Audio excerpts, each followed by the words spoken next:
There are only two animals on the planet that the Creator identified himself with. The first one is the eagle. The eagle. And the second animal is the lion. And when I identified those two animals as his favorite to identify himself with, I recognized I better study these two animals, because if he is the leader of the universe and I want to be a leader on earth, I better find out the nature of these animals and also the attitude of these animals. And I discovered that both of them are the kings of their domain. The eagle is the king of the bird kingdom, and the lion is the king of the animal kingdom. But let's talk a little bit about the lion. The lion has what I call the spirit of leadership. And this word spirit here is referring to attitude. Everybody say attitude. A leader has an attitude that makes him or her different from followers. Now, the lion is the king of the jungle, but the lion to me is a great source of encouragement to all of us. I want you to write this down. Remember this as long as you live. Number one, the lion. What's up, everybody? Gibson's Lawn Service checking back in with another one. That property y'all was just seeing, that was one overgrown in Moss Point. I just knocked it down. It wasn't really nothing major. It wasn't nothing to write home about. I didn't weed eat. I just cut it and left. Didn't have time to really do all that extra. But it's a couple of properties I'm gonna be letting go next year.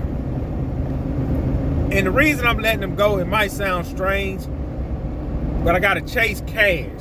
And I don't like chasing cash.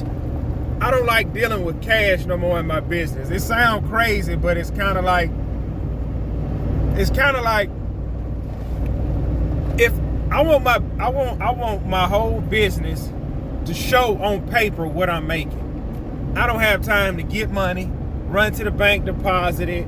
I don't care to do that anymore. And I can really just pile the cash up in my hand, but how can I show? Let's just say I done accumulated $500 of cutting grass and just getting cash, right? Now I want Uncle Sam to see that I'm making this $500, because I'm gonna be honest with you. I want a $100,000 line of credit. I settle for 50, but within a few years I want a $100,000 line of credit. Honestly, man, that water high. Goodness, I ain't realized that water was that high. Y'all look at that water. But anyway, really, honestly, this time next year, I want in between, I want like a $50,000 line of credit. And the reason I want that is because when you run across deals, stuff be for sale, and you don't have the money. Like, you can run across a good price on a dump trailer for $5,000, $6,000. I don't have $5,000, $6,000 laying around and just throw on a dump trailer. But if I got that line of credit, I can use that and buy what I need. Or let's just say I got a $50,000 line of credit, right? I remember a couple years back, it was this company, they was selling 2 60-inch zero turns for $3,000 a piece. It was like $6 grand. And they had like maybe 500-600 hours on them. And it wasn't a bad deal, you know. And if I'd have bought them, oh man, I'd have been rolling right now. I'm good, I'm set. Get me a little smaller more and I'm good. But like I say, I don't have $6 grand laying around and just throw on a zero turn. Or you may run across a deal on a truck. You may run across a deal on a good 4-wheel drive truck, $15,000. But man, now I gotta run to the bank, see if they'll finance me. Or you might even have that $15,000 laying around to throw on it. You know what I'm saying? But me personally, I like to use my credit. I just always how I've been. And even if the bank was to give me that $50,000 line of credit, don't mean you gotta spend it.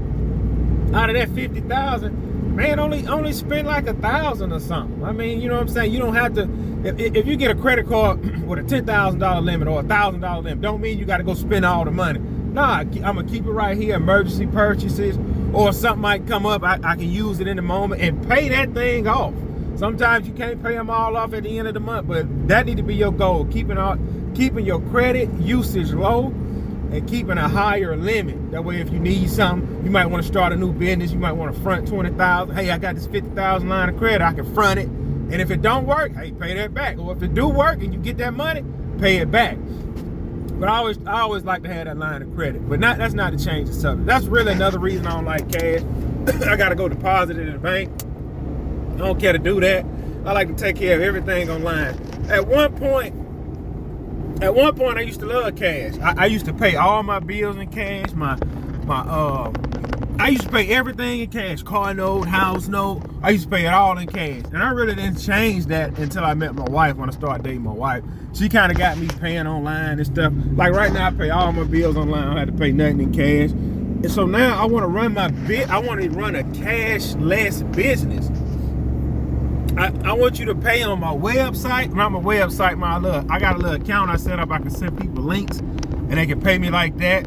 I'm trying to get away from using Cash App and Venmo and stuff. Nothing wrong with those platforms, but I'm trying to get to another level. Like now I got this little site I use.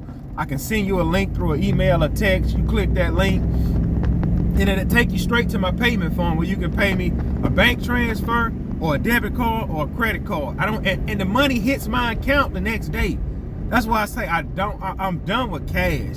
And the two customers I'm letting go, they right next door to one another. One of them one of the customers I had kind of when I first started out. Nice lady, but it's to the point. The price she's getting for me to do the work I'm getting is not worth my time. And I can't go over there and like, look, I got to raise your price $25 more or $30 more because this is what I was charging you 6 years ago. And I don't want to jump my price up that high. And I don't have no more properties back there but that other one. And the other property I got back there, I got to chase cash. The guy always pays whenever I catch up with him. You know, nothing wrong, awesome guy, but I'm done chasing cash. I'm done with that. I'm done with that. So at the end of the year, like I said, we in September, they'll probably get 2-3 more cuts out of me. And I'm gonna let them know, hey man, I appreciate everything. It's gonna be the last time I service you. I'm gonna refer them to somebody else and I'm just gonna go from there. I'm steady trying to build. I'm staying on the grind. Hope y'all stay on the grind. I'll see y'all on the next one. Peace out.